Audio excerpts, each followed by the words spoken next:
What's up, everyone? Welcome back to another episode of the ARC podcast. I'm your host, Brandon Zachary. If you're new tuning in, thank you for joining. This is the Athletes Resilience Center podcast, where we talk all things mental performance in sports. This week's episode, we're joined by Jacob Lowe and Langston Provitt, who were both former guests on the podcast, and who are two coaches who are building something special through their work with the compounded human. A mission rooted in mental performance, physical preparation, and ultimately creating better human beings through sport.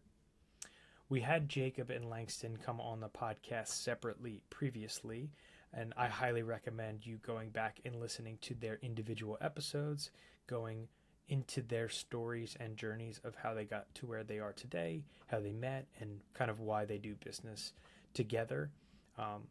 So if you've already listened to their individual episodes before, you know the depth both these guys bring.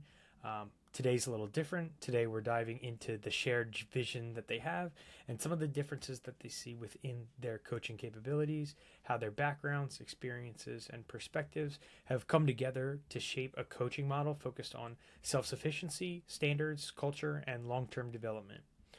In the episode, we talk about building belief before behavior, why presence matters more than perfection, athlete-led growth versus coach-controlled outcomes, remote coaching versus in-person coaching, the power of culture and standards in teams, why compounding habits beats quick fixes, and how the goal isn't just better athletes, but better people overall. This conversation goes deep into mindset, identity, burnout, confidence, and what it actually takes to sustain performance over time. This was an awesome episode, and I hope you guys enjoy.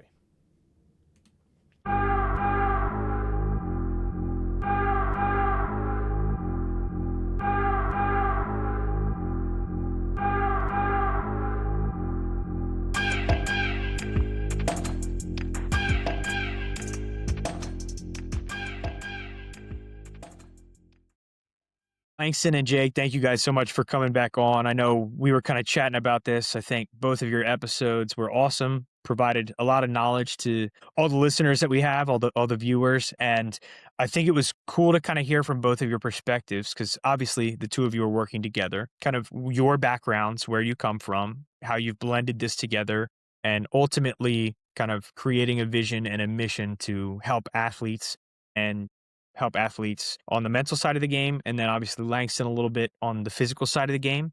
But ultimately creating better human beings, right, is the ultimate goal. And I think the only way that would be right to kick this off, because of the way that we left this off last time for the both of you, is, Jacob, I'll start with you, is going through your vision and mission for the company and kind of what you guys have been working on recently, where you see the company going, kind of what are the things that are going through the two of your minds throughout this whole process. Love to hear how that's going. A beautiful spot right now because I've actually transitioned into more of a role in a strategic partnership in a completely different industry.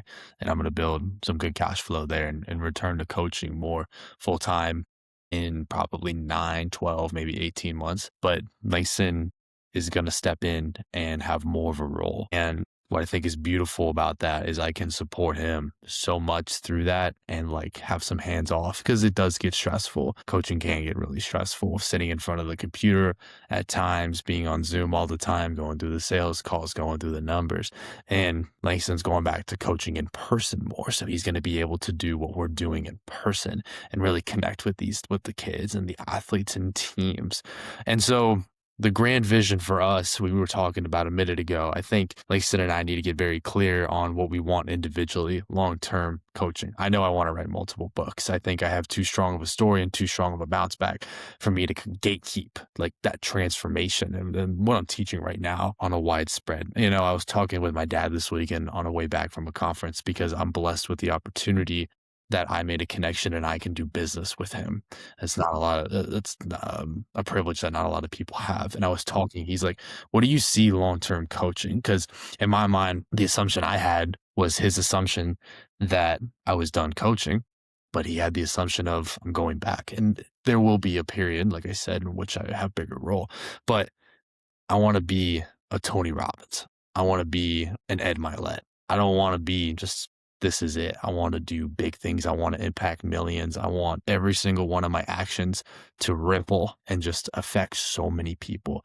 And having Langston by my side is such a huge blessing because 1 plus 1 here is not two. 1 plus 1 here is infinite. And especially in the age of the internet and the capabilities we have on the platforms between YouTube, Instagram, podcasts like these, school. One of our coach I worked with and a coach Langston's gotten to know is Coach Nick Sweeney. And his platform has grown literally tenfold. And he had a really good one about a year ago with about 25, 30,000 followers, but he's at like 310 on Instagram alone.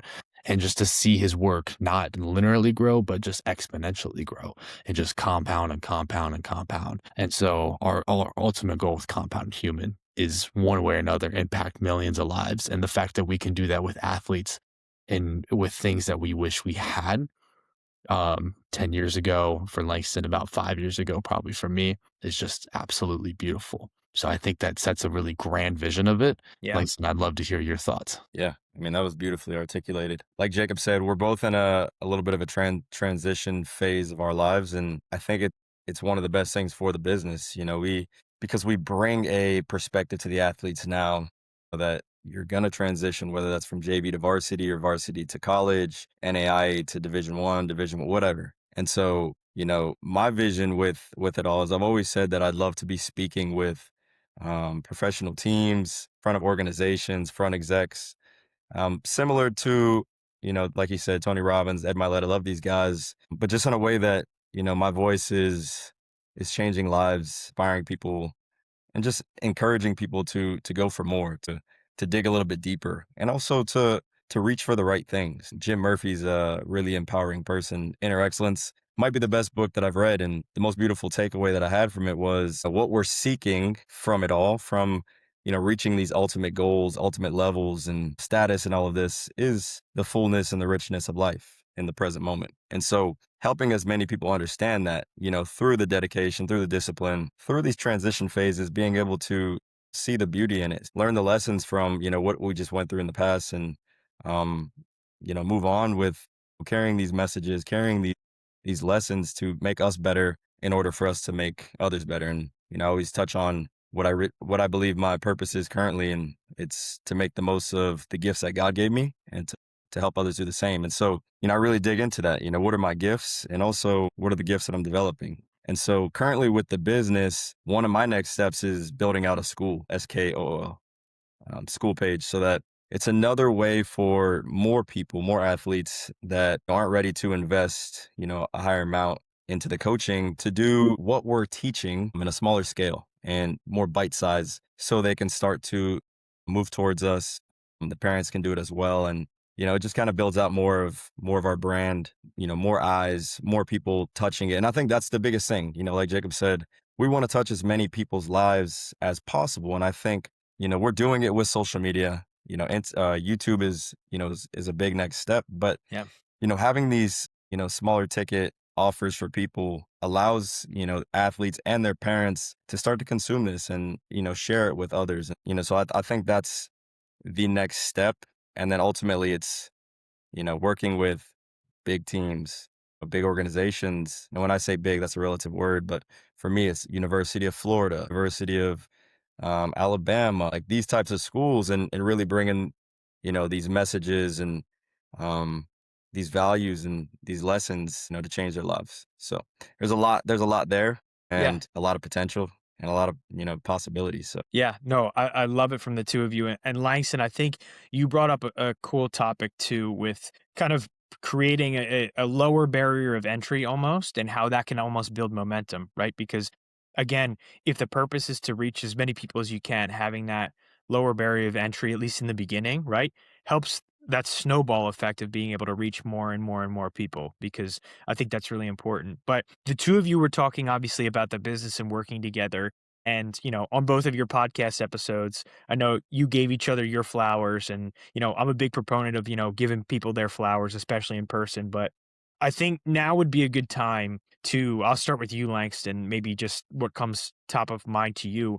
Like, what made you want to start a business and work with Jacob specifically. And then Jacob, afterward, I'd love to hear why you wanted to work with Langston specifically as well, right? Because I think both of you kind of touched on it in both of your episodes, but you guys have had a background together, but I'd love to hear specifically, like, why did you guys want to go into business together and work together every single day? Yeah. And to touch on your point about giving people flowers, I think Jacob deserves all the credit in the world, man. I've known this guy since he was in high school, and the growth that I've seen just in the past years is phenomenal. But no, he's an outstanding young man, and does great work, and he deserves it because he puts the time in, he puts the intention in. And full transparency, the business is his. He created it. I have my own LLC around working with athletes, and so I went into it because I was working with athletes, and one of my mentors was giving me advice. Hey, it makes sense to have your own LLC. But you can have the business, let's just say, advantages of Yeah. it. Yep. You get to have your own logo, these types of things, and it becomes yours. You take more ownership, and it's something that we talk about and with our athletes. I talk about it with every one of my athletes every time we speak. Hey, take ownership of your situation, full responsibility. And so I think having my own LLC allows me to have that ownership, and then you approach things differently when you take ownership. You approach life differently when you take ownership, and something I give Jake a lot of credit for. He talks about that a lot with us. And then going into business with Jacob, it was something that we saw him progressing in rapidly, his mental health and overall, what's the right way to say this, abundance of life, and just saw him, lighting up. And it was exciting. And he was like, hey, I want to share with you some of the things that I'm learning. And I love learning. And so it was a no question when he started bringing some of this information, and we just started going back and forth and saying, look at what we could do with athletes with this. And then he started working with people. He made his LLC, started working with people, and, was making remarkable changes in their lives. And, I was the one who was like, yo, I want to jump on board with this. Yeah. This is amazing because, I have this in-person experience, and there is always the mental component in everything we do. But the way and the techniques and some of the resources that we have, that Jacob was introducing to me, was just on another level from what I had ever learned. And I was like, man, I can only imagine what me as a 14-year-old, 15-year-old, 18-year-old, 20-year-old, any age. I'm 28 now, and I'm learning this information. 27, 28 when he was introducing it to me, and I'm improving my life now. We started doing this together. So it was a no question. It was as soon as I started learning it, I just immediately saw, the potential of how many people would benefit, from us doing it together. And our style of coaching has transitioned multiple times. Our delivery has transitioned multiple times. It's completely different now than it was a couple months ago, and way different than it was from the beginning. So, and that's just life. That's just business. And I think it's beautiful, analogy of life. You just continue to adjust and continue to pivot, and that's how athletes need to be. I'll jump in there. Life is transitory. You own nothing on this world because we're all created from one source. And some of us call it God, others call it something else. But you own nothing. And the way I like to see that is 100% responsibility for sure. But whatever you own monetarily or, whatever physically or whatever assets, you take care of them.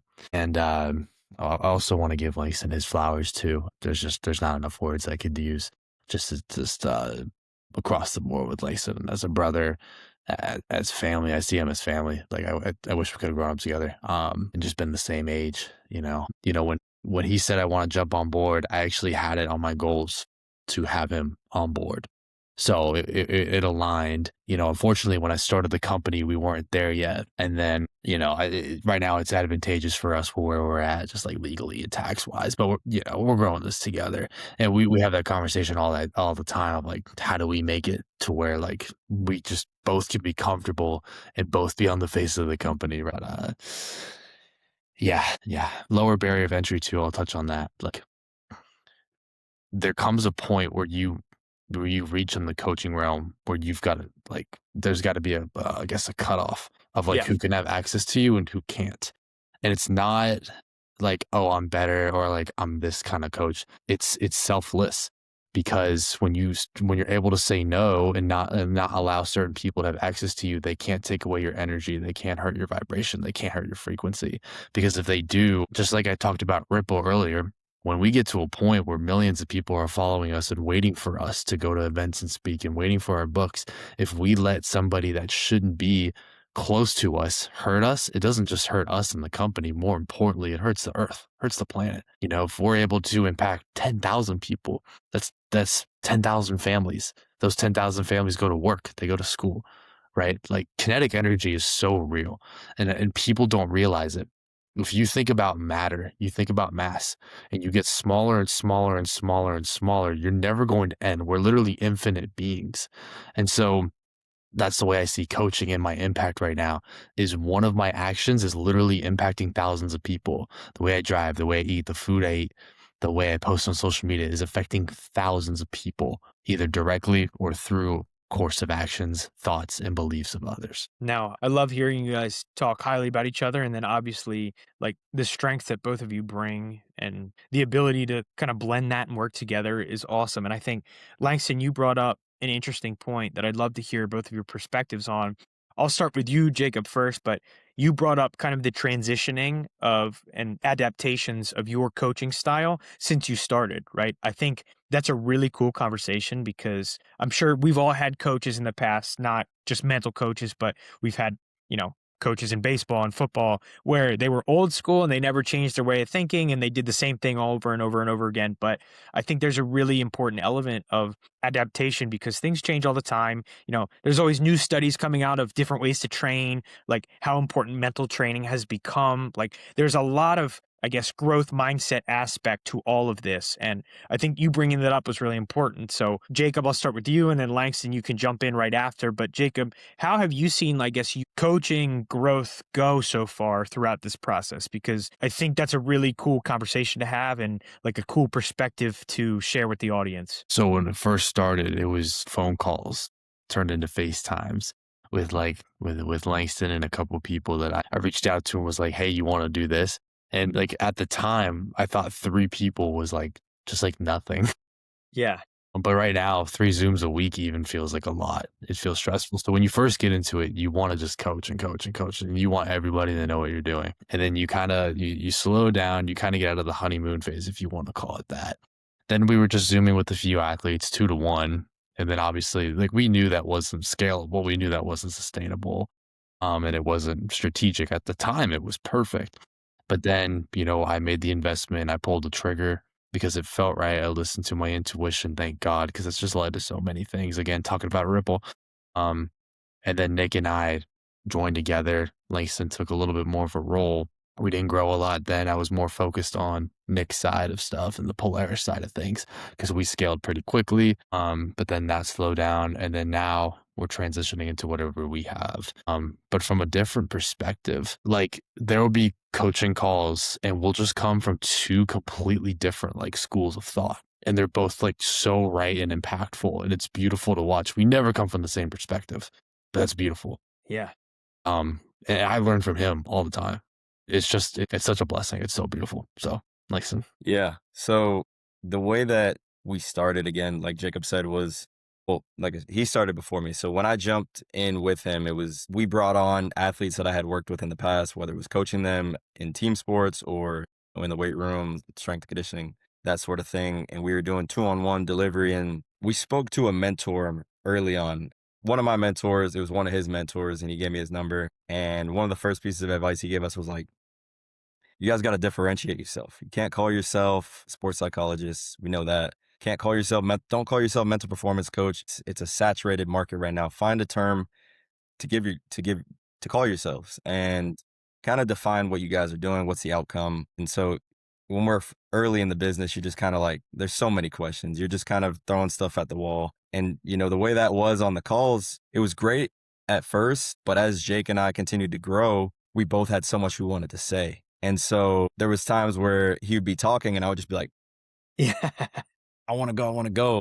Yeah. And Yeah. an hour goes by so fast when both of you have so much to contribute. And while it was amazingly valuable to the athlete, sometimes it was hard because, again, like Jacob said, we both have a slightly different perspective. And sometimes you can kind of run on a tangent and pull the conversation, pull the focus away slightly. And so then we transitioned into the one-on-one model, and that was great. And the way I transitioned was Jacob showed me early on, he was super structured. He was studying heavily before our calls and, preparing these deep dive plans and trying to hit all these points. And, we wouldn't get to a lot of it. And I still don't get to a lot of my stuff, but Nick Sweeney, speaking of him, we do coaching with him, some of his just men groups, and it's just powerful. If you're not in a group with other men who are spiritual and are wanting the best for them and for you, it's so powerful. And so one of the things that I learned from him was sometimes it's always good to have an intention. It's always good to have some kind of plan in place, but he showed me, like, let God lead the way. And sometimes you got to get out of the way. And so he'll do something. Sometimes we'll ask him a question or bring up a topic, and you just kind of see him just close his eyes and get quiet and just stop. And sometimes it'll go 10, 15 seconds. And when you're in a group of 10 people, it gets kind of weird when everybody's silent for 15 seconds, but then he comes back with a response that's beyond him, right? And that was powerful for me, because it was like, I'm this faith-based man, right? My number one on my identity is man of God. Yet I'm trying to be me the whole call. And it's like, they don't need me. They need, if you believe it, they need God. They need the Spirit to show them what, is their best next step. And so my calls kind of adjusted from there. It was, I would have a plan in place. Now I have intention and a plan and everything on the document, but it's like, let me assess what they need that day. Right. And then one of my favorite aspects of the way I deliver the calls now is, we always start off, and again, this is if you are of faith, if you're faith-based, we'll start off with a prayer. We'll set an intention. We'll go into some form of, regulating breath work, into like a light meditation. And this is all within 10 minutes total of the start time. And the reason that I do that is because, one, it puts them in a good state to do the call, right? Puts them in a good direction. Now they're beyond themselves. Now they have an intention of what they're trying to, achieve from this call. And now they're in a grounded state. But number two, we do this every single call, right? So we do this 8 times, 10 times, 12 times. The length of our program is typically 12 calls. You do that every call. Well, what that's doing, and I try to see if they learn that on their own, and I also bring it to their attention, is before you do anything of importance, get beyond yourself, set an intention, go a little bit deeper, get grounded, now go into your important event. And that's a habit that they've been forming, and they're not even thinking about it.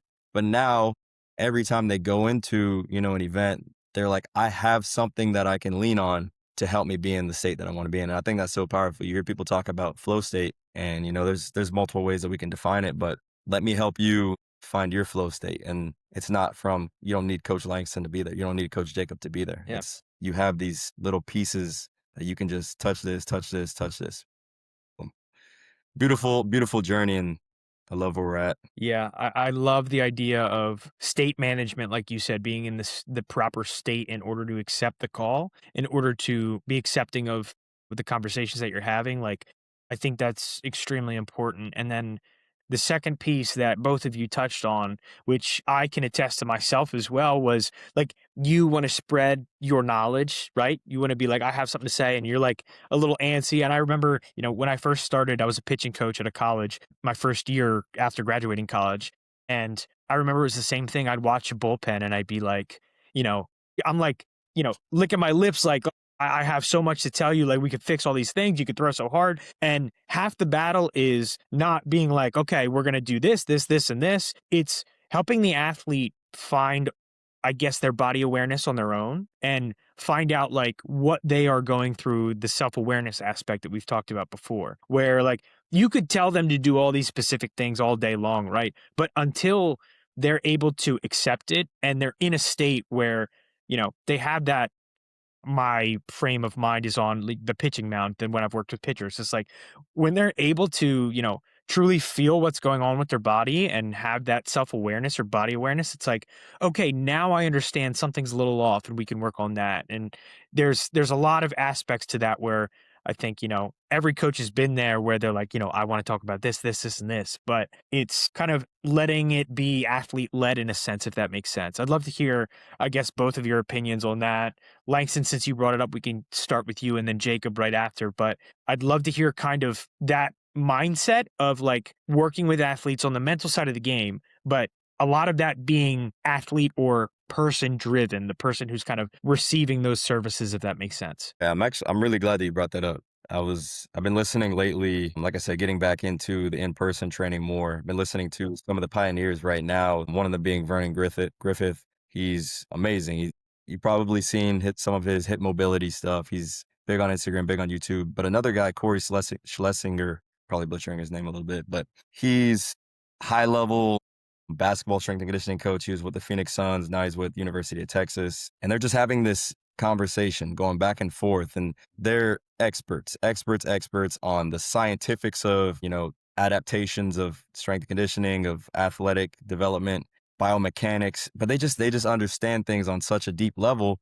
And it's such a basic bro conversation. Yeah. And they're interacting and doing the movements. But one of the amazing things that they brought up, and I love that you brought it up, was we can have all of these tools and plans in place and show the athletes and tell them they need to develop their strength and this and that. But if the athlete hates doing this movement and, they're not bought into it, then are we doing them a service if we keep making them do something that they hate and they're not bought into it? And so kind of bringing that back to your question, from the mental standpoint, there are certain fundamental things that everybody needs, right?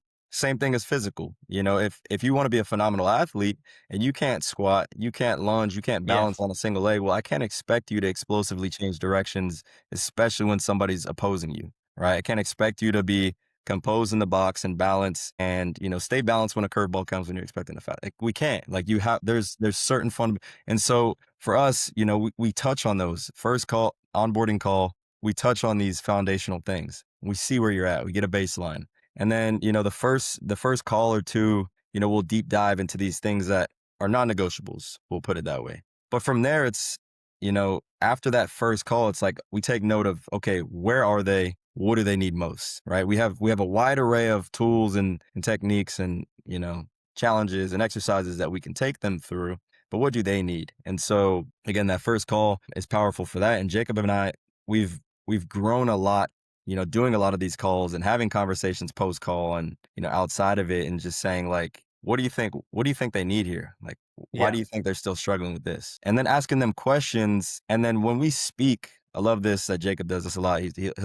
He asks a lot of questions and makes them, summarize what he said or reiterate what he said in their own words, because that's a huge component of learning. I got you. Yeah, I hear what you're saying. Yeah. Do you? What did I just say? What does that mean? And then he'll repeat it. Okay, so what's the process of changing a belief? Well, and then he's like, okay, and he'll explain it again. He'll help them. He'll go into his other thing, come back to it. So how do you change a belief? And so it's these little things. It's questioning them, helping them go deeper, because sometimes you don't know that you don't know it until somebody asks you again. Right. Teach me. And so that's a big thing too, is we have them tell us their intention, what do they need? But then we have them teach back to us. And I think that's been the most, to answer your question, that's the best part of athlete led, because then they start coming to us and saying, I learned this and I had an athlete, my lacrosse player, he's 15, and he was like talking about self-awareness and intention and clarity of preparation and thought and all this stuff. And just amazing me to hear him say this. Yeah. And we're 8 calls in. And he was like, man, my friend is 16 and he's been trying to get a job at Publix and he kept failing the interviews. And so we sat down and every day in study hall, we would talk. And for 2 weeks, I would drill him on, preparation, how he should answer questions at interviews and stuff like this. And he got the job. And I'm like, you're 15, dude. Yeah. Like, that's just amazing. Just letting them kind of run with it. They ask, a lot of them will ask questions like, how do I tie this all together? So I'm always, it's like, it's not about that. Like, let's look back on where you've come, what you've learned, what you've overcome and where you're at and what tools you have and what to tap into. I'm going to step back. I'm here if you need me. And then it's amazing. Jacob, if you have anything to add to that. It's a lot. It's a lot. That's cool that Cole can do that. I mean, I would say if you want to try to boil it down, what I want to do with an athlete, and like it's the same way, make them self-sufficient and then build their certainty and their conviction. So if you want to change a person, we talked about this on Tuesday during the call, you don't start with action. You don't even start with their thoughts. You start with the belief. Because the spirit, the beliefs, what you subconsciously run are going to sponsor and create your thoughts, which therefore create your action. And so trying to fix your actions is like trying to fix the outputs on a machine, to fix the inputs. So That's where I try to get people is how to rewire their beliefs so the action becomes frictionless. Yeah. No, I love that. And I love, you guys kind of coming to similar conclusions, even though you're taking different perspectives and approaches, which is, it's awesome. And that's really cool. And that's what makes, what you guys do special and you working together special. But I think there was a cool piece that, you were kind of talking about that we talked about a little bit off camera as well. How, Langston, you were talking about you coach both from the remote side and the in person side. And then Jacob, just you coach from the remote side and how you're able to kind of get the best of your athletes from both ends of the spectrum, right? Like Langston's kind of the hybrid model. Jacob, you're all remote. Like I've was telling you guys, I coach athletes in person, kind of like the hybrid model, being able to, do things online and at home on my own time is also great. But Jacob, I'd love to start with you because I think there's a big transition into remote coaching is becoming a lot more popular because a lot of people are seeing that it's advantageous to both the athlete and the coach, right? Because again, I was just talking with Matt, my co-host, and it's like some areas you might be, theoretically in the middle of nowhere where maybe you don't really have coaches in your area where you might trust them or kind of need to hear, I guess, some of the teachings that they have for you specifically, but you really connect with this guy online or you really connect with this coach online and you're able to link up and kind of blend their philosophies with what you're kind of, striving towards and believing in, and you can get the best out of someone that way. But there is like an element to being in person with someone that you really vibe with and that human connection is awesome. But I'd love to hear, because both of you are kind of doing it a little bit differently. Jacob, from your end, what does the remote coaching look like? Why do you prefer it and why is it, I guess, good for you? And then Langston, you can touch on it afterward about like the hybrid model that you've kind of implemented and why you kind of like both ends of the spectrum. So Jake, we could start with you. It's simple. Being remote allows me to connect with anybody across the country, across the world. Time is scarce, and I try to take advantage and just scrape as much time as possible. And so when I'm able to do that by meeting somebody online, it's perfect, right? And then we have athletes who are just too far to meet in person. Yeah.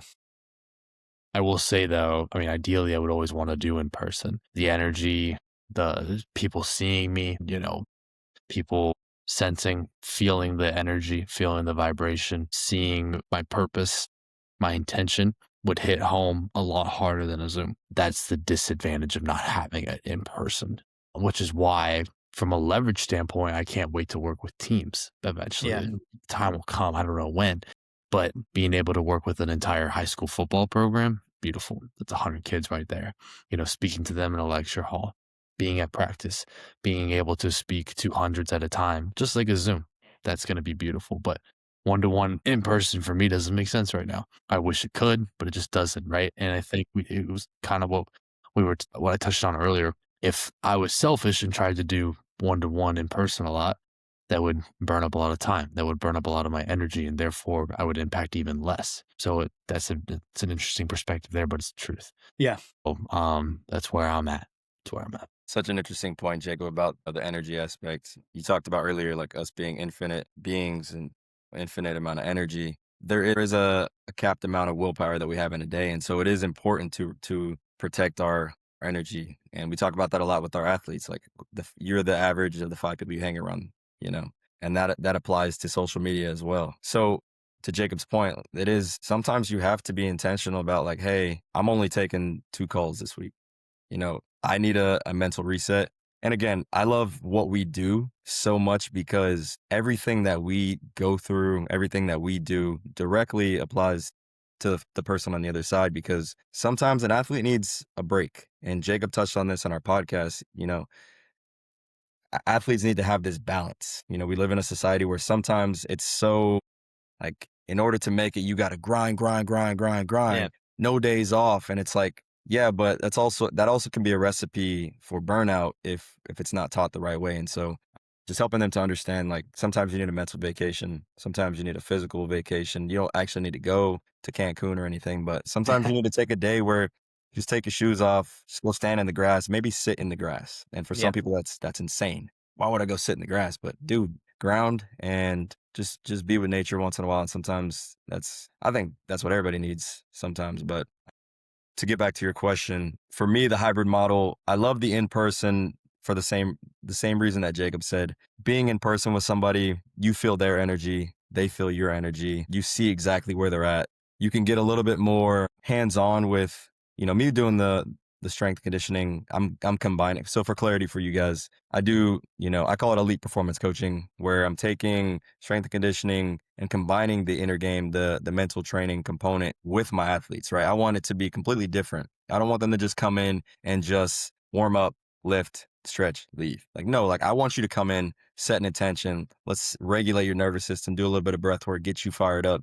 And then let's tap into, areas that you need to improve. It's not just about getting strong, and really balancing the two of them. And so in person, I love that I can bring those two together. I can kind of bridge the gap. We are only limited to an hour. So that's the toughest thing. Like I wish that's what kind of excites me with, being a father at some point. And, I bet you're excited from that aspect of being a Yeah. father. You kind of get that you're getting training with your son, or it's a son, right? Son, yep. Yeah. So you're going to have training with your son as Yeah. often as you're home with him. So that's amazing. But the in-person, it's just that personal touch. Like we've all had a great coach that we loved spending time with, and we can have that, connect. You could put your arm around them and be with them when they're having a tough time, and just those types of things that I love about in-person. Whereas online, the beauty of online is that a kid that I could never see in person, a kid that lives in Colorado, a kid that lives in Minnesota or whatever, not in Florida, not in Orlando, I can still help with whatever he's going through. I can still connect with him. I can still send him workouts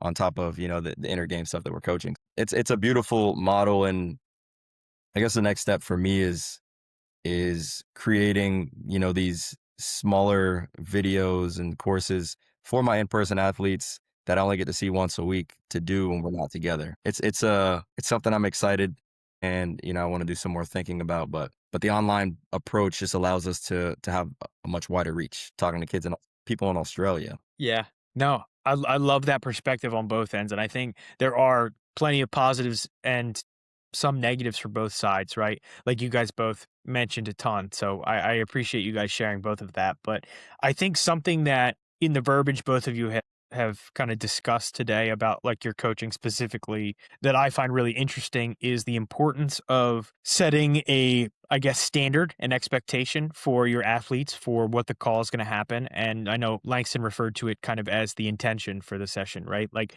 setting a standard and expectation for this is what we do, this is how we do it, and we're going to do it every single time that we have a call, or every single time that you're going to touch a weight in the weight room, or we're going to get on the Zoom call and you're going to practice, your different mental practices that we're going to need you to practice, right? Like we're going to have a level of a standard that you need to abide by. I'd love to hear like the importance for the two of you. Jacob, you can start setting that standard and expectation for your athletes so they have like a complete awareness and understanding of like, this is what I need to come prepared for each time that, I'm ready for a session, or I'm ready to go train. Where there's no vision, the people perish. Having Yeah. a standard allows you to fall back on something when you're unclear, or when you're hesitant, or when the bullets start flying. You have an identity, you have principles, you have a standard, you have a character to fall back on. And, with everybody else, it's flexible, right? By Langston and I, we don't completely align. We shouldn't. We're two different individuals. But there's certain things that, like 100% responsibility, that everybody should have. Success is a decision. That's the second thing on my vision board, right? I don't leave it for chance. I'm certain of it. I believe it. I think that one could be a good one that everybody should have. It's like have so much certainty and faith and gratitude that it's going to happen, that it happens, and that it removes the fear because you keep building your self-image. So having standards, and especially in a culture, I think one of the reasons Kansas City was able to continue to win for such a long time with a lot of pieces moving in and out on the offensive line, and especially at the receiving core, because they only had like a couple good years of great wide receivers. They've had a lot of honestly mediocre guys in NFL perspective. Don't get me like, let's not mix that up. But they've had a lot of guys who are, intermediate guys come in and be really successful. It's because of the culture. It's because of the team's subconscious. It's because of a standard that they had. And they went, what, 6-11, 7-10 this year? Something broke. I know Mahomes got hurt, but he got hurt when they got eliminated. Something broke. Something happened between last year and this year because they lost the Super Bowl last year, if I'm not mistaken. So something certainly happened. So having that allows you to fall back on something. It allows everybody to agree on something. It eliminates subjectivity between people. You can't argue against the culture, against the principles. They're there for a reason. So it eliminates, I guess, guesswork or things that aren't clear. Love that. I love what Jacob said about, when all else is chaos is going on, all else fails, you have this, standard to fall back on. And that's the biggest thing for me is, going into the session, going into the season, we talk a lot about, what's Jacob showed, brought this to me, word of the year, what's the word of this season, or what's the intention for the season, because it's easy to get off track, within the session. It's easy to get frustrated. And that's a big one that I focus on with my athletes in person on the calls. Like, we're not finishing a negative statement, right? I can't do, no, we're not finishing that. I'm not good. Nope, we're not finishing that, right? Because we don't claim that, because the more you claim that, the more that starts to become you.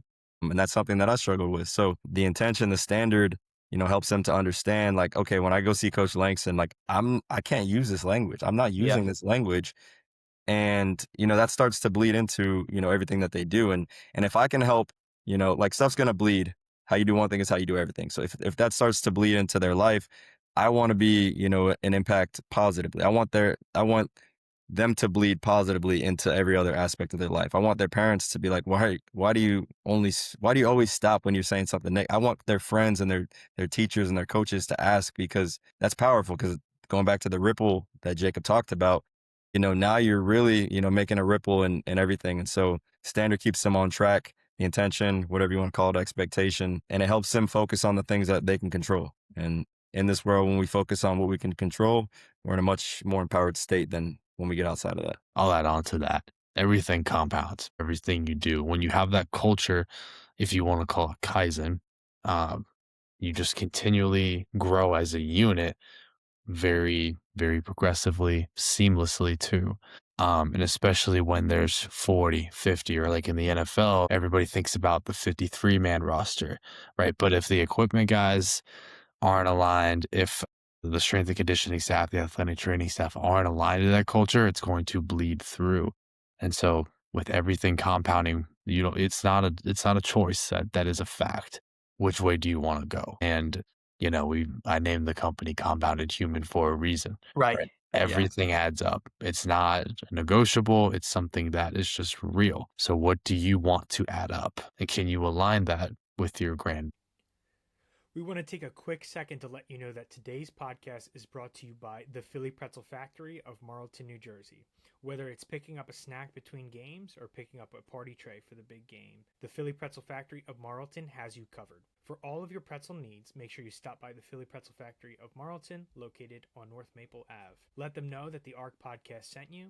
Now back to the episode. Vision. Yeah, no, I think that's super powerful. Like, having that standard of compounding every single day and getting better. Because I think, again, people, what's the quote that they say? People underestimate what they can get done in 10 years, but overestimate what they can get done in 1 year, right? And I think that goes to show you, like, the power of just getting a little bit better every single day. And, I work with, in my field is pitchers, right? And, guys are like, I want to gain as many miles an hour on my fastball as I can in as short amount of time as I can. And it's like, I don't think that process is right for anyone, right? Like, that leads to injuries, that leads to inconsistencies, that leads to everything, right? It's always a gradual process of getting better. And then, there's going to be a time in a year where you look back and you go, wow, look at where my mechanics were, where my mindset was a year ago, and look where I am today, rather than, I'm trying to gain 10 miles an hour in 2 months. It's night and day. So I think that's,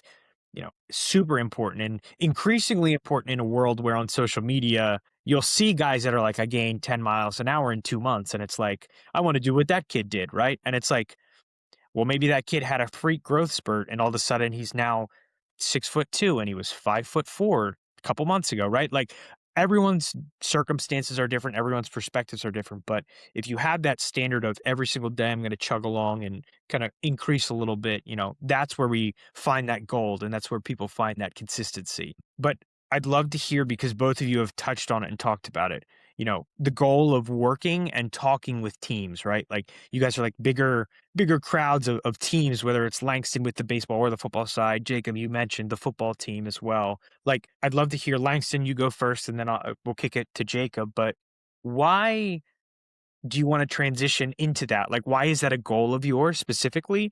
And then what do you think the differences will be for you as a coach when you go from talking with athletes one-on-one to now talking with a team completely full of guys like you, and then, football, 50 guys, 100 guys, however many it is? Like, what will the differences look like for you? And why is that a goal of both of yours to be able to do that? Yeah. I want to go back to what I believe my purpose is, and that's making the most of the gifts that God gave me and helping others do the same. I feel that I've always had this ability, and again, I think it was cultivated. I'm the youngest of 4 siblings and played sports my whole life and have been in situations with people above me almost all the time. And so I cultivated it, certainly. But I've always had a knack for speaking to teams, to my team, whether that's my team or to other teams or coaching. And so for me, it's getting in front of a whole team. You have the opportunity to not just light one person on fire, but to set a match and all of these guys to have kerosene on them and just boom, to just set off a freaking, a huge fire and of energy. And we all know that when you come together, on one common task, one common goal, how the energy feels, within you when you're in a stadium of, predominant team, just the energy that's buzzing. So for me, it's just, it's that transfer of energy is electric, and it's so contagious, and it's beautiful to me. The difference between one person and, the team aspect for me is, I guess with that one person, you can dig a little bit deeper. You can navigate in a lot of different directions. And it could just be a lot more back and forth with the dialogue. Whereas the beauty of the team aspect that I kind of perceive it to be is, we do these sessions in person, but at the same time, when each of them leave, they have something little to do for themselves. Yeah.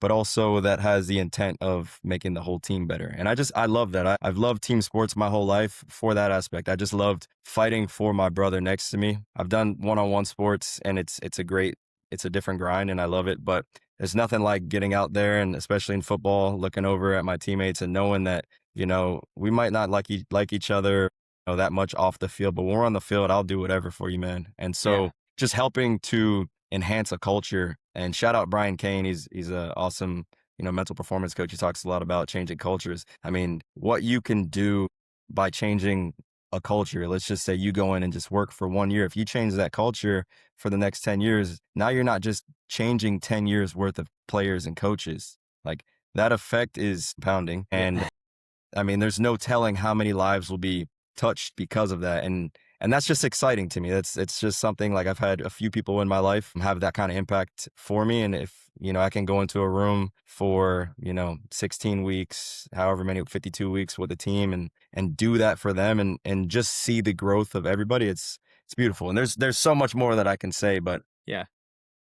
that's where I'll leave it at. I'll touch on a few things. First, I want to touch on getting better. That's very vague. I've never liked the term, actually. I've never understood why I've liked the term, but now I know. It's vague. It doesn't, what are you getting better at? And if I had to boil it down, I'd go mind, body, spirit. And I've never really thought about this, but there's something I do every day for my mind, for my body, and my spirit. I've made a huge transformation with my body over the past year, a couple of different things. And it's all because I've had a plan. I've had something that I can actually measure. Even if I don't achieve my calories every day, my macros, or my lifts or whatever, or my runs, I know that I'm going to get where I want to go because I've created a system in which I literally can't fail unless, like, I got the flu 2 weeks ago. So, like, that was a little different. Can't really lift, work out, and I didn't eat well, but I have a plan and I know I'm going to get there, which creates even more certainty, more belief in myself. For my mind, I do mental hygiene every day, just like my athletes do. I don't tell them to do it and then I don't do it myself. I do the things I preach. And so I go through my vision board. I do thought audits like we talked about last time. If you guys didn't see that, I highly recommend go giving myself flowers here, but going to watch that podcast and then go watch Langston's as well and then come back to this one. And then for my spirit, there's some kind of breath work, there's some kind of meditation every day, but there's a plan there to get quote unquote better. It's cool that I've learned why I never liked that phrase. Yeah. Touching on culture, when it's aligned, when everybody is working for the same thing, when everybody has the same principles, identity, character, when you all have the same backbone, your potential as a team isn't capped, it's limitless, right? We've all seen teams that don't have as much talent, i.e. Indiana. Let's be honest, their team wasn't very good player wise. I watched them practice through video. So my words here is not as great, but I'm like, they don't look that good physically. They're not big. They don't look very strong, to be honest with you. Some of them look like high schoolers, but they're good. 16-0 in the Big Ten. They beat Oregon in Oregon, and I've played there. It's very tough to play there. Beat Ohio State, which is like that seemed like the only game besides the championship game that was close. They beat Miami at Miami, and Miami, I said, was one of the best team in the country at one point. They beat Alabama by 30. I mean, it's ridiculous. It's culture. It's a standard. It's a principle. How they did one thing was how they did everything. Signetti said it in a different manner. He was like, I don't care if it's 52-7, you do the same thing, you play the same way, you have the same standard. From a team perspective, selfishly for us, it creates more leverage. And then 1+1+1+1, whatever, isn't 2, isn't 3, isn't 4, it's multiple. Again, it's limitless. But team's potential is limitless. And Indiana proved it this year. Alabama, it's different with them because they always get the guys. And when Saban was there, and he was very similar to Signetti, and Signetti comes out of that tree, I'm pretty sure, right? He was with that 2015 team. Alabama had the guys. So like their success, their floor was 10 wins. They're going to make the postseason a lot of the time. Indiana, however, like I said, they only had 4 blue chip recruits, blue chips being 4 or 5-star. Everybody else was a 3 or a 2. Even Mendoza was flirting between a 2 and a 3 in high school. So culture will get it done. Culture will get it done. Yeah, I love that you brought up the Indiana example because, Matt and I have talked about that so much where like, I'm a huge Signetti fan. I'm a huge Indiana football fan after this year, just kind of seeing how they go about their process and the way they do it. And I think one of the unique things that, Signetti has kind of gone on and talked about is like there is no secret sauce. The secret sauce is they have a process and they go about it the same way every day, right? Because every, reporter, every journalist, every analyst is like, so what are you guys doing different? What happened? And it's like, I have a system and I put it in place, and every single day the standard is to follow that system, and that's all, right? And then you hear Mendoza talk about it after, winning games. He's very animated and he's like such a good guy, it seems, and he's like, we mesh together so well, like we have this common goal and that's all we're striving towards. Like I'll die for my teammates out there, like just trying to put my body on the line to get a win. Like it's the culture that's being set there. It's the standard, it's the expectation. And it kind of lights a fire under a lot of people's asses because if you can go do that at Indiana, you can do that almost anywhere because previously, before these last 2 years, they were, I think, the losingest collegiate franchise in like the NCAA. So that shows you the power of building that culture, building that standard, and creating that level of community, right? Like it fires me up talking about that. But I'd love to hear both of your perspectives on that a little bit, just like Indiana specifically. Jacob, I know you touched on it, but from a football lens, because obviously I'm looking at it from just like a, general sports lens and a football fan, but you guys obviously played the sport and, football being so physically demanding, like I'd love to hear some of your takeaways from that Indiana season if you guys were paying attention or kind of, keeping up with all that. I'll start there. Transfer portal certainly helps. Yeah. Signetti, I think, brought in 22 guys when he got hired right away, and their average age this year is 23. They're literally my age, which is crazy. Yeah. They had a great system. The offensive coordinator, defensive coordinator, they've been all together in Signetti since 2016. So the chemistry there is really good, and they've been setting that culture at Indiana, Pennsylvania, to somewhere else. I think Elon to JMU, and then to Indiana. So like they've practiced it. They know each other. It's like everything is subconscious. Everything is automatic. They know each other. They know what to do, what not to do. And then Indiana, they've got a great offensive system, a lot of back shoulder throwing, a lot of RPOs, a lot of extended RPOs that work. And then their defense is just really physical, all across the board at all 3 levels. Their DBs, I mean, D'Angelo Pons is like 5'9", and he plays like he's just a monster. Yeah. So it's the culture again, really. There's nothing crazy about it. Their defense even is not very complicated. They run Tampa 2, which is honestly probably the worst coverage you can run in college football nowadays. But if everybody is aligned, it'll work, right? I honestly think Tampa 2 is the worst defense. That's a whole nother podcast to run or to talk about. But again, when everybody's aligned and you have that culture, you can win football games. And I think like their winning percentage is like all time, like either 380 or like 400. It's Yeah, terrible. it's something terrible. Yeah. It's terrible. They could literally win 150 games in a row and they still wouldn't be 500 all time. So Signetti's done a beautiful job there. Yeah. I'd love to hear Langston now. Yeah. Full transparency. I don't know a ton about Indiana. I didn't watch a lot of college football this year other than the playoff. But one thing that I did recognize when I did watch them play in the playoffs was mainly the defense, just the way that they seem to communicate so well, so efficiently. And from Jacob and I both played defense in high school. I played it in college as well. And that's one of the things is you see the verbal communication, you see the way that they play together, the way that they swarm the ball, the way that they finish plays, the way that they play so physically, and the way that they're just continuing to, bring energy and effort. Even when they miss a tackle, they get up and they're still chasing. Little things like that go a long way. But it's really the nonverbal communication, just the way that they just seem to just flow. And obviously, you see that on game day, but, we know that it's a lot deeper than that. It's a lot of what the coaches have brought. And like he said, them being together for years have this cohesiveness, this synergy that they're bringing to the team. And it's really amazing to see what you can do with just a couple people, when you're on the same page, when you believe the same things and you do it consistently and you bring it to a group of young men, what's possible. And it's beautiful football to watch.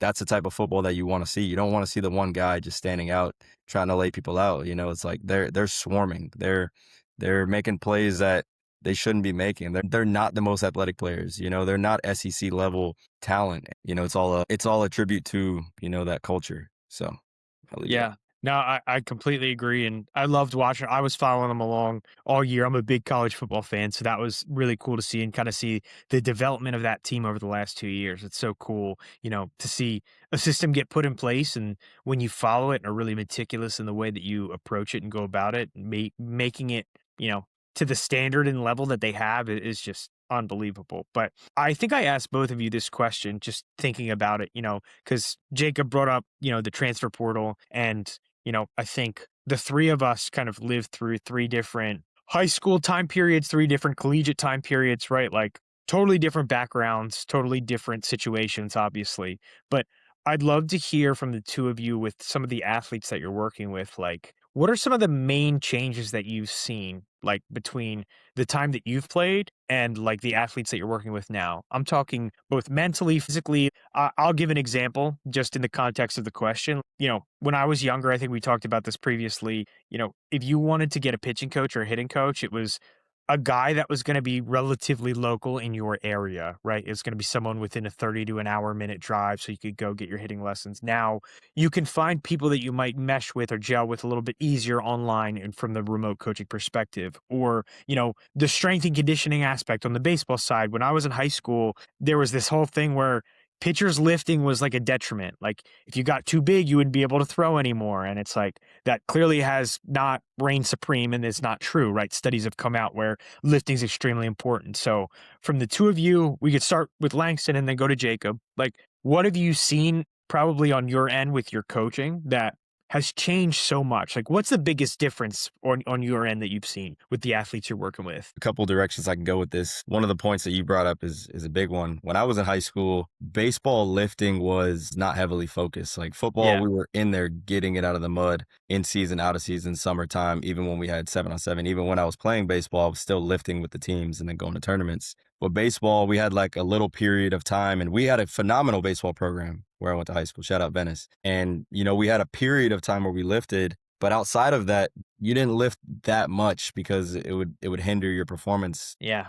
in Yep. baseball and especially pitchers, And so then me transitioning into college, playing at the Division I level, baseball wise, a lot of those pitchers were really strong. And I was like, wait a minute, there's a disconnect here. These guys Yeah. are squatting more than me. These guys are lunging more than me. They're hip thrusting more than me.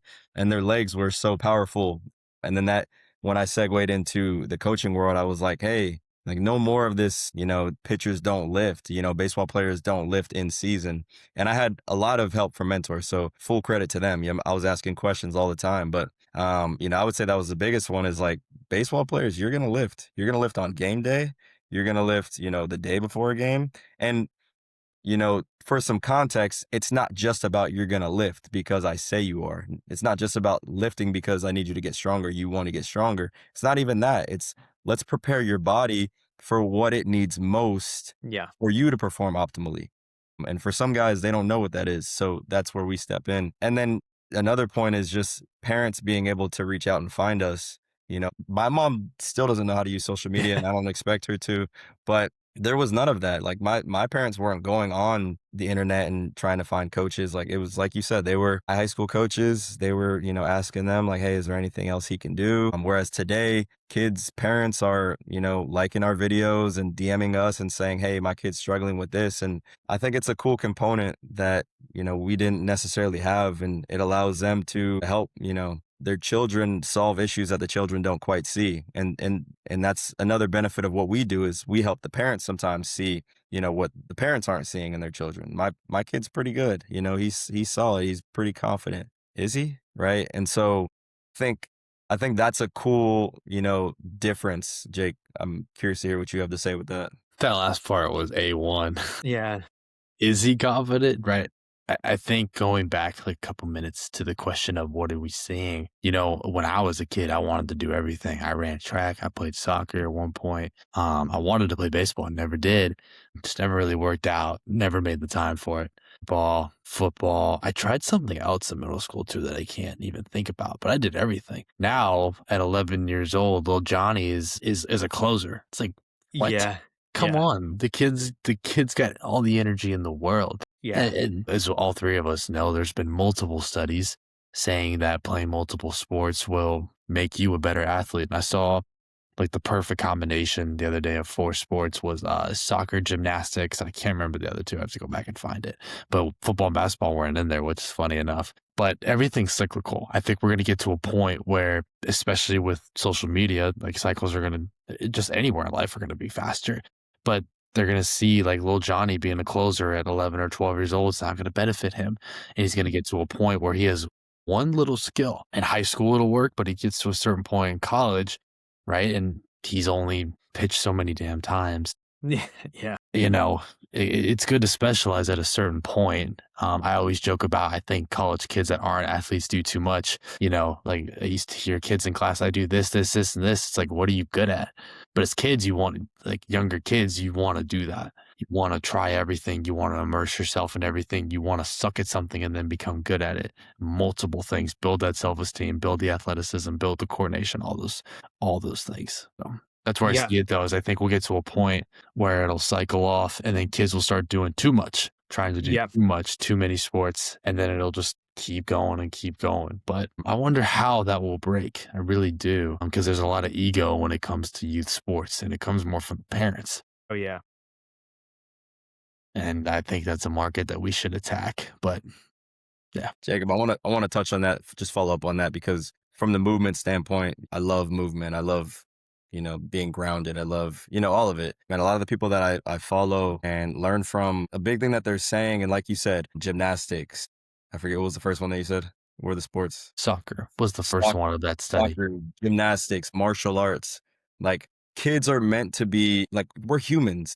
The way our bodies are formed, we're meant to be on the ground. We're meant to be able to roll. We're meant to be able to hang from a bar and swing and do all of these things. And those aren't just to play, and play is a super important component, but those are also helping our body to stay in alignment and to stay mobile and stay flexible and stay strong in different ranges of motion that you can't just train from just doing external rotation. Like it's like we get so caught up in trying to specialize for their sport because we see, Max Scherzer doing it. And it's like, yeah, but what the hell was Max Scherzer doing 20 years ago? Right. What was he doing when he was 5 years old? And so going back to that point, it's like the kid that's going to have the best advantage is the kid who sees sports as a game that he enjoys. And he's been playing all these different games. And now not only is that making him a better physical athlete because he's got these other physical components, but the parts of your brain that you unlock when you learn to play basketball 5-on-5, when you learn to play basketball 1-on-1 in street ball outside with your friends,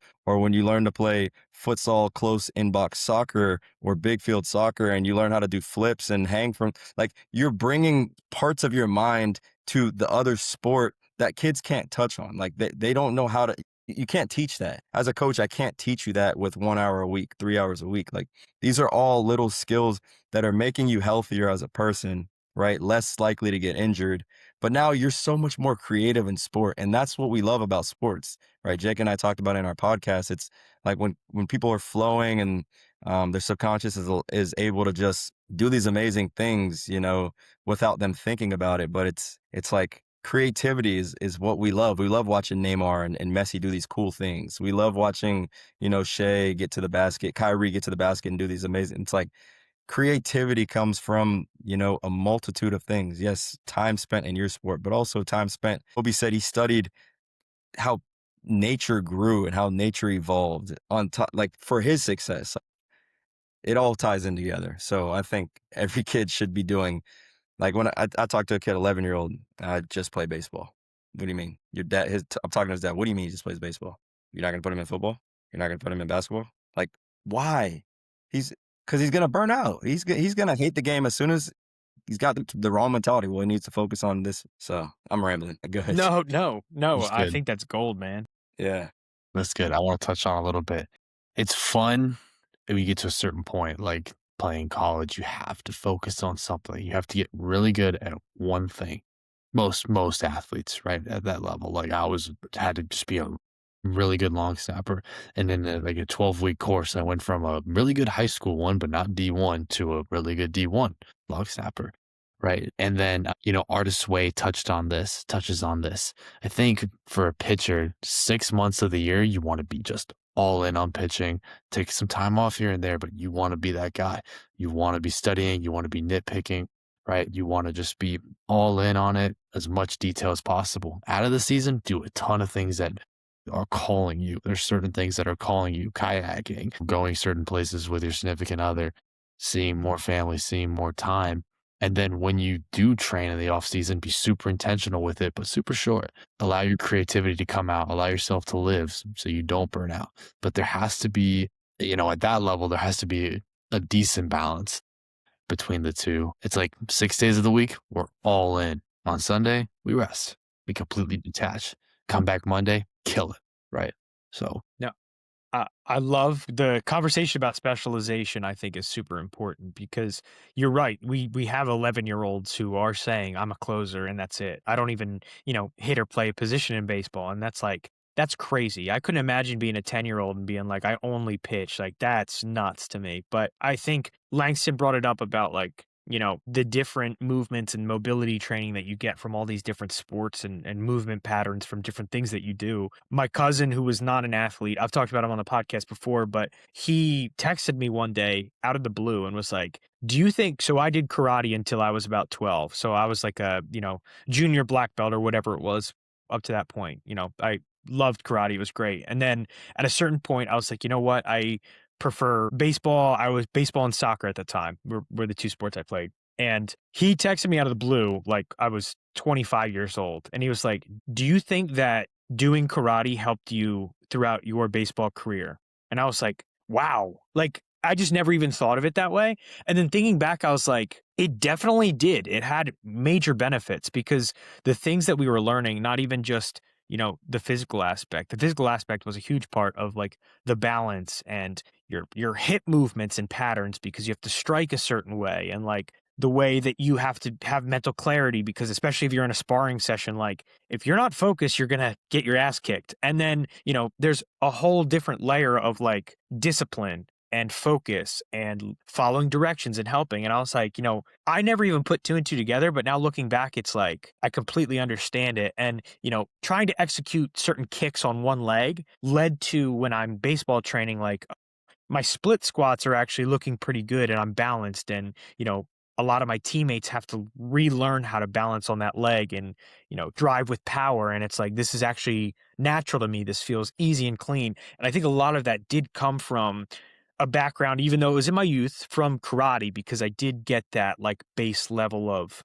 training from that. I think that's really important. And the other thing that I liked that you talked about was the detachment on Sundays that you said. I actually was working with a pitcher, and I was the same way in high school, and talking to the both of you, I'm sure you guys were the same way, where it's like every day I need to be working on X, Y, and Z, right? Like I need to do this, this, this. And he texts me and he was like, on the days that I'm not throwing or lifting, like what's something that I can do? And I was like, you're going to hate this answer, but you have one day a week that I know that you don't have a lift or throwing like scheduled program. What you're going to do for that day is nothing. You're not going to do anything. And he's like, really? I'm like, you're going to have a complete recovery and reset day. You're going to sleep as long as you possibly can, get as much rest as you can. You're going to eat good foods. You're going to rest. You're going to stay off your feet as much as you can. Take walks, do the things that you might want to do, but you're not going to go out and go throw again. You're not going to go out and go lift again. You're going to give your body a rest. You're going to give your mind a rest. And then, like Jacob said, on Monday, you're going to attack Monday and we're going to be ready to go. And I feel like that's another thing in today's day and age where you're playing travel ball. You're on 3 travel teams. You're traveling every weekend. In football, I'm sure it's the same. I don't have the background of football, but I'm sure you have summer football, fall football, winter workouts, then spring football. It's like nonstop, nonstop, nonstop.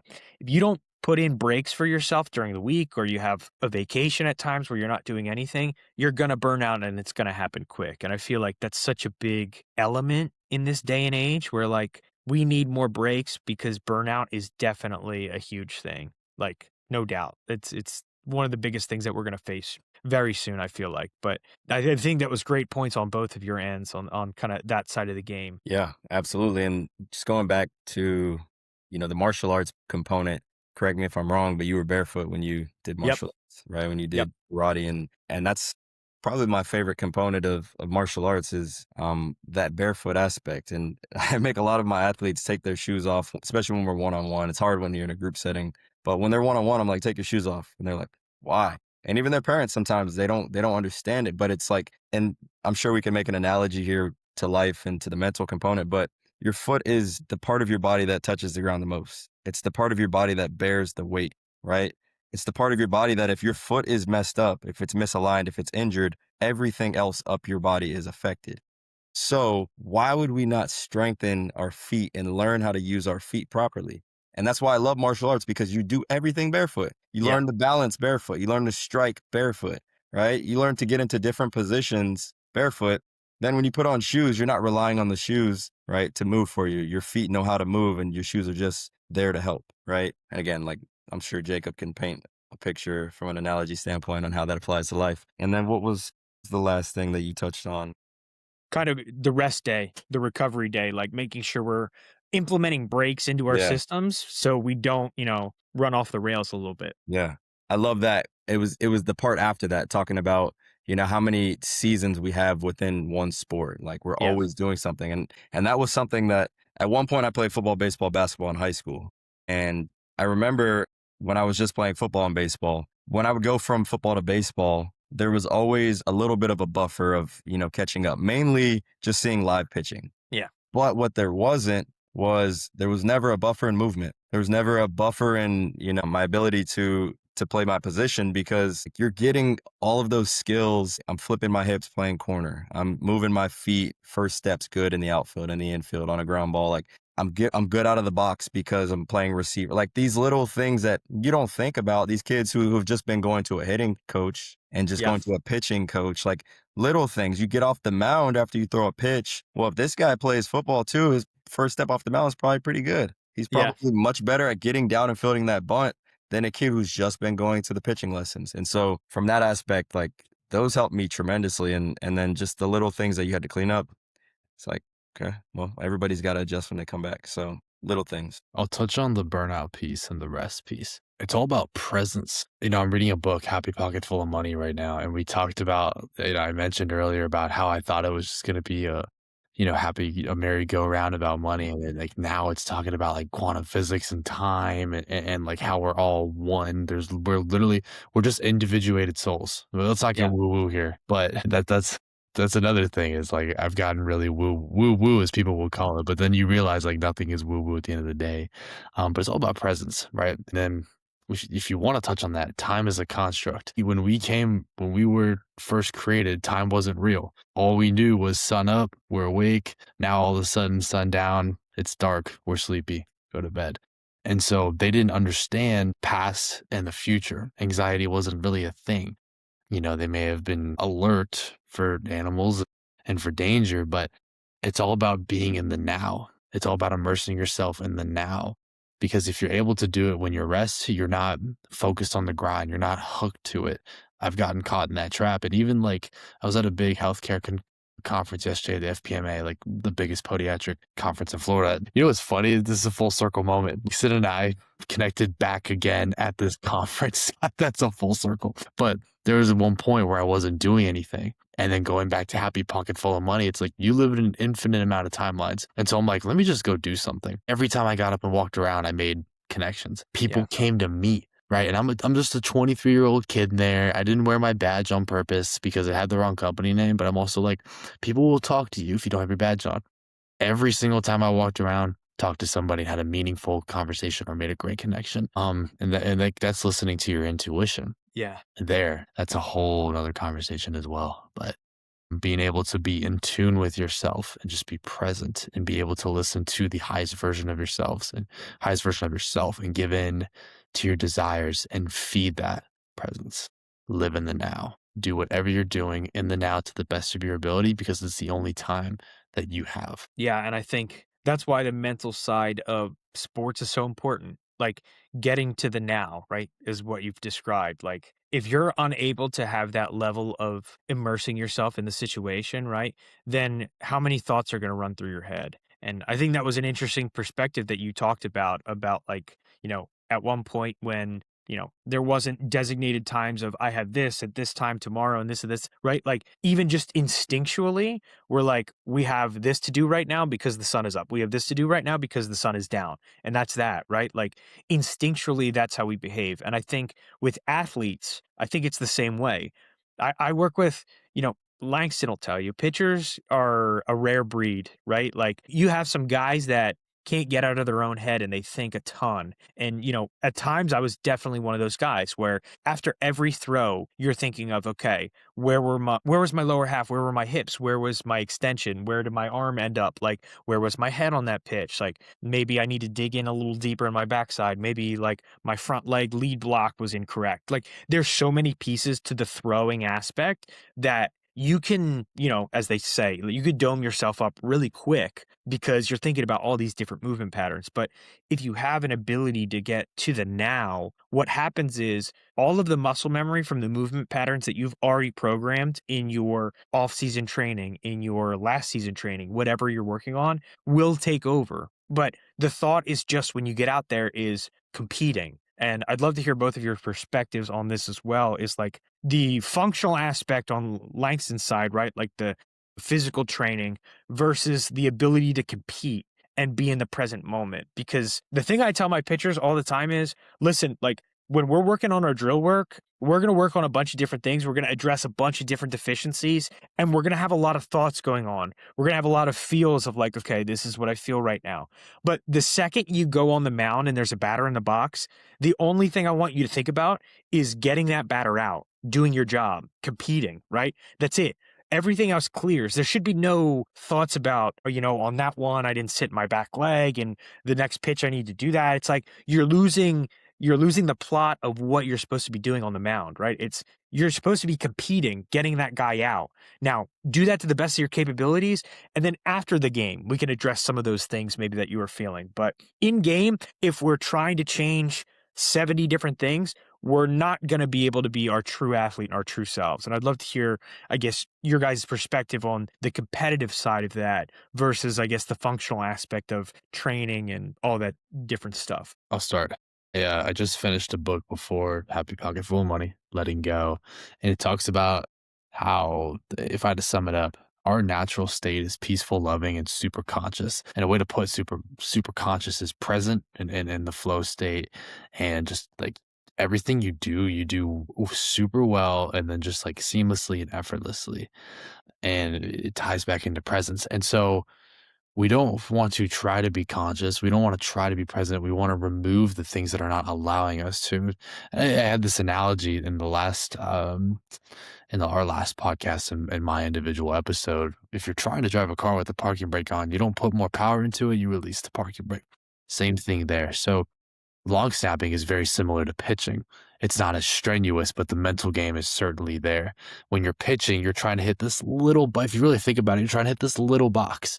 Yeah. When you're long snapping, you're trying to hit a strike zone, as we called it. That's funny. So the mental piece of it is key. In long snapping, there's 1,000 mechanics, probably just like pitching, right? You know, elbows, when it rolls off your finger, right? And if you get super conscious of that, it can get very tricky, but then you're living in the future, right? Even if it's a couple seconds into the future, you're not in the now. To touch on time, and I have a good reason for going back to this, don't worry. I didn't say it wasn't real. I said it was a construct, Yeah. right? So time, I'm not saying it's not real. It was meant to be discovered, right? Like we don't just have 24-hour days for fun. And somebody discovered that. Somebody discovered the hours, minutes, seconds, and milliseconds down to a T. That wasn't an accident. That was meant to be discovered. And so if somebody was able to discover time, why can't you as a 15-year-old athlete go play a college sport?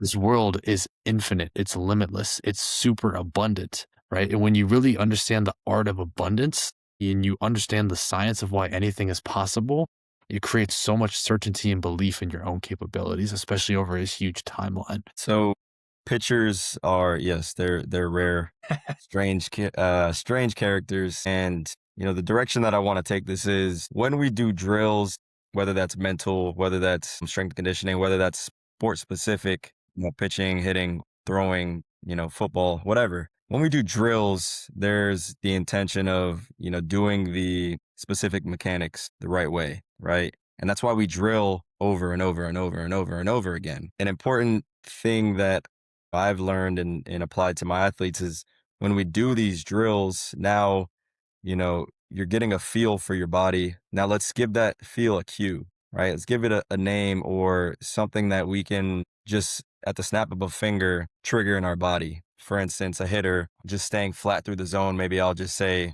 you know, elbow in tight, right? Just a simple cue rather than thinking, you know, I have to get into my legs, let my hips go first, then my hands follow, my elbows in tight, my hand. Like we don't have time to think about that. Once you're in the box, it's just go. But the purpose of practice and drilling is to iron out all those little details, all those fine details. And that's what the coach is there to help you with. But at the same time, kind of going back to what you were saying about what we do within the mental coaching is we help them to take ownership of that and to really understand those feelings for themselves. But then once you're in the game, right, it's your cue and then you go.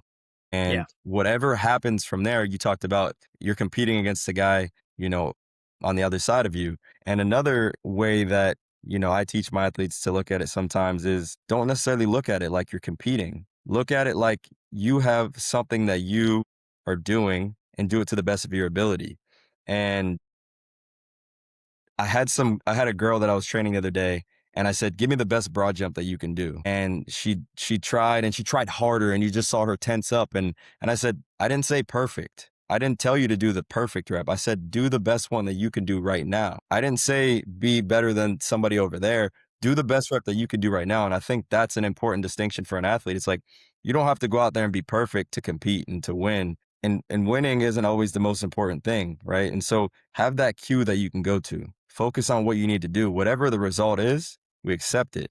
Teach them to accept it. And that's a big thing that we talk about with meditation is accept whatever happened, whatever you're feeling from that, get the information. Okay, why did that happen? And then move on, right? But to the best of your ability, not perfect, not to beat that person, because that becomes a dangerous cycle. It's just, I'm always trying to beat the other person. But like, what about just, you know, executing what you're doing because you love doing it? And so, yeah, I love that aspect. When I get in the box, see ball, hit ball, right? Before I get in the box, I'm going to stay level. Tell my subconscious I'm going to stay level, right? I'm hitting off the barrel. Pitcher, you know, I'm dotting up the corner. But when you get ready to throw, it's just breathe, do the best you can do. Accept it, get the information, move on. Shout out Kevin Boozer for that. Yeah. And touching on just like training and trusting yourself, especially as a pitcher, us three, we know we're 95% subconscious. We're 95% automatic. 95% of our body is automated through our internal computer, if you want, our internal operating system, if you want to call it that. I'd rather trust that 95% that I've trained, that I've visualized for, that I've tried to put my certainty and faith in, not try, that I have put my certainty and faith and belief into, than to try to get there on game day and just force it. Set the intention and let your body do what you need to do. No, I completely agree. And I think, letting that version of yourself take over is so important, right? Like there's such a fighting aspect. And I think, Langston, your example of telling, an athlete, jump, give me your best rep right here. And they tense up and they're like, I'm going to give you my best rep. And then it's not their best rep because they're thinking about it too much. And it's, the outcome is what they're focused on. And it's not, like you said, enjoying what they're doing and focusing on the movement pattern. Actually, it's, I'm going to try to jump as far as I possibly can and I'm going to get there, rather than, I'm going to embrace every aspect of what I'm about to do. It's like so crucial and important for athletes to kind of jump on board with that and get adjusted with that. It's everything. And that's how we reach our peak states, right? Like it's everything that we can do as athletes. But I think now is a perfect time to kind of wrap this up. I really appreciate both you guys taking the time to come on here again and, share your vision with us, with the audience and everyone, and go over kind of what you guys are up to. Had a lot of great conversations about, what you guys are working on, and then kind of the day and age that we live in with working with athletes, what you guys are focused on, what you guys are seeing. So I really appreciate you guys taking the time in order to do that. Like I said before, in the intro to this podcast, but you guys have both had your own interviews individually on this podcast. So I urge everyone to go back and listen to both of their interviews of how they got to where they are today. Both have such unique stories, and I really appreciate both of your guys' perspectives. So thank you guys for coming on. And if you want, drop your social medias again that people can find you at, and where they can, find your content. Yeah. I'm Lowe Transforms, JLOWE Transforms, pretty much every platform. And then our company, Instagram, which you'll see both of us on, is Compounded Human, just like it sounds, COMPOUNDED human. So, and then Langston. Yeah. Brandon, again, thank you for this. I came into this not sure what the direction was going to be, and love this. This was such a wonderful talk of just great 3 different perspectives, and just awesome to chop it up and kind of help the listener, or it really helps me. That's the biggest thing. Like I learned so much from you guys, and sometimes it's just nice to articulate some of the things that I've thought about or haven't thought about. But guys, my Instagram is at Coach Langston, LANGSTON. And for the past few months, it's been mainly coaching on the mental side of the game on the Instagram. But, now you're going to start to see a combination of the mental and the physical together, because that's what it takes to be a total athlete. So appreciate you guys. Love it. Yeah. Thank you guys again. Really appreciate your time. And this was an awesome episode, guys. Thank you guys again for sharing your perspectives. It was awesome. This was great. Thank you for having us on. Yeah. Thank you. Thanks.